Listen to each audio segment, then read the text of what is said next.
I didn't think it could get any worse than last year. I really didn't, but somehow the Leafs managed to outdo themselves again.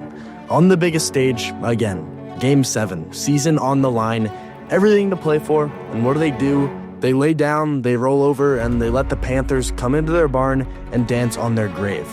It was pathetic, embarrassing, a full team disappearing act in real time.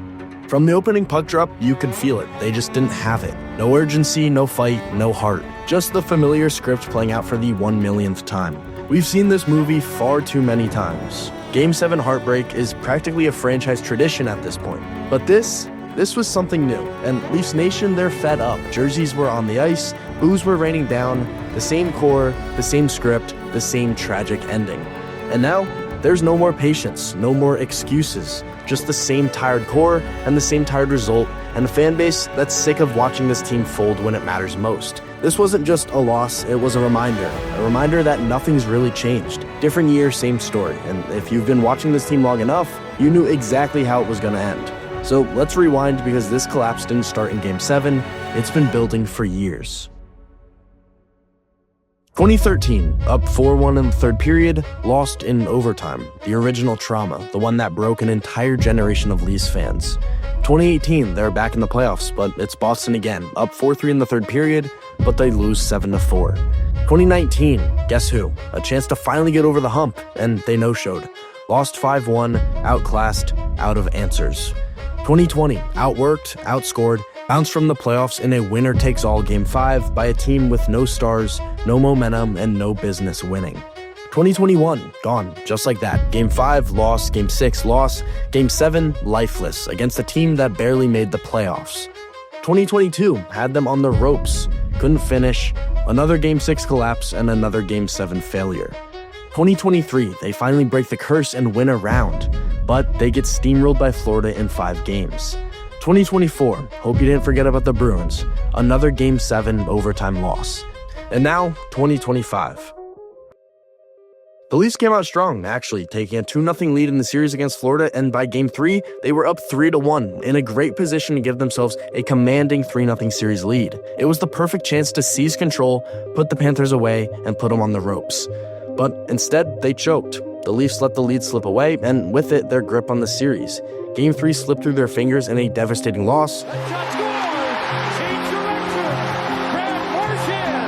followed by a deflating defeat in Game 4, which leveled the series and shifted all the momentum to Florida.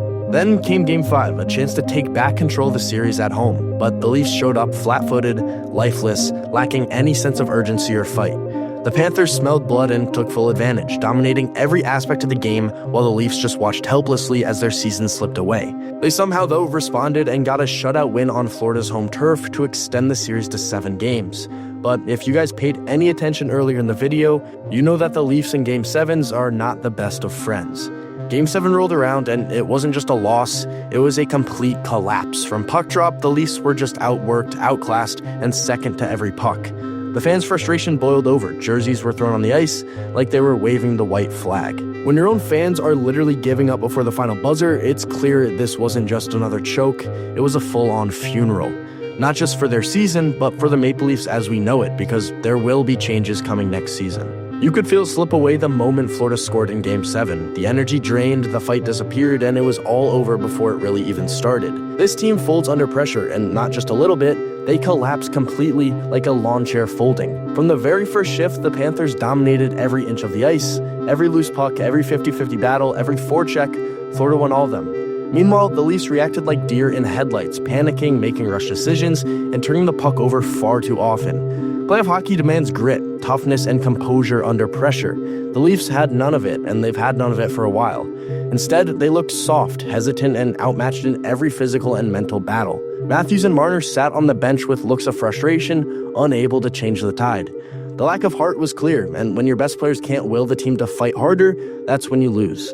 This was a complete breakdown. No passion, no energy, no answers, and that's why the Leafs lost this series.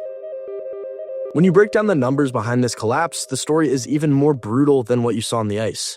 Mitch Marner, the supposed offensive catalyst, managed just 5 points in the 7-game series.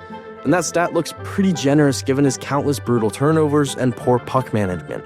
He was weak on the puck, indecisive, and lacked any real backbone when it mattered most.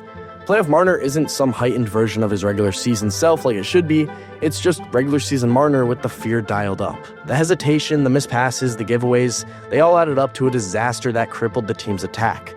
Then there's Austin Matthews, the highest paid player in the entire NHL. He delivered just 4 points and a single goal in 7 games. For a player earning north of $13 million a season, disappearing in the playoffs isn't just disappointing, it's pretty much unacceptable. The player who should be carrying the team on his back vanishes when the pressure is at its highest. John Tavares, the oldest member of the core four, was supposed to be the emotional and on-ice leader. Instead, he produced just 2 goals and 0 assists, effectively making him invisible for much of the series. No leadership, no impact, no clutch moments, just radio silence.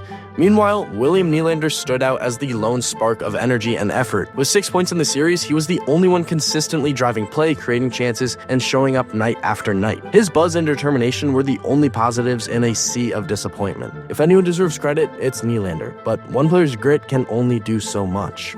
Looking at the Core 4's Game 7 numbers from the past few seasons, it only highlights the larger issue. Matthews had 0 goals and 3 assists in 5 Game 7s. Marner had no goals and 2 assists in 5 games. Nylander contributed 2 goals and 4 points in the 5 games, and Tavares scored 1 goal with just 1 point in 3 games.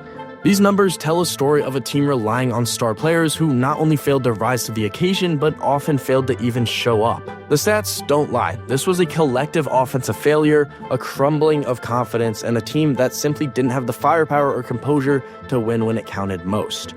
You can't even make this up. The Toronto Maple Leafs have now lost 8 straight elimination games, 8 chances to prove they belong, and 8 times they've folded under that pressure.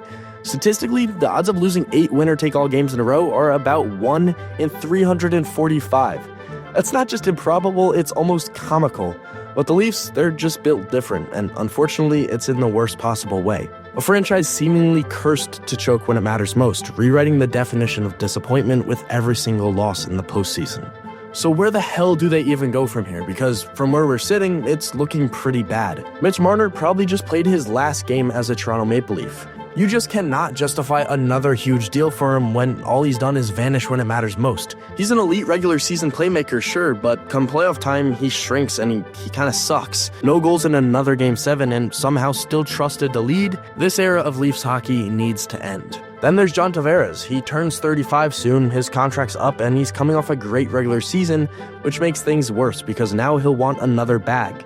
But can you really keep paying for leadership that never shows up in elimination games? Unless he takes a massive hometown discount, it's probably time to move on. But the only guy that they have to keep is Matthew Knies. His contract is up, and he's one of the few players that actually looked like he belonged out there. Strong on the puck, battled hard, and showed flashes of playoff DNA. A rare bright spot in this roster. I'd give this guy $12 million 100 times out of 100 before I paid Marner another cent. And at this point, it's not just about tweaks, it's not about depth, it's not even about injuries. It's about identity, and the identity of this team is failure. Consistent, historic, stomach-turning failure when the lights are brightest. And unless someone in that front office is willing to detonate the whole thing, they're going to be right back here next year with the same questions, the same heartbreak, and the same punchline. Every season, we say this has to be rock bottom. And every year, the Toronto Maple Leafs find a new basement that's darker, colder, and somehow even more depressing than the last. What's left isn't just a group of underachieving players, it's a franchise that feels fundamentally broken. And the question that echoes louder with each passing year, how do you ever recover from this?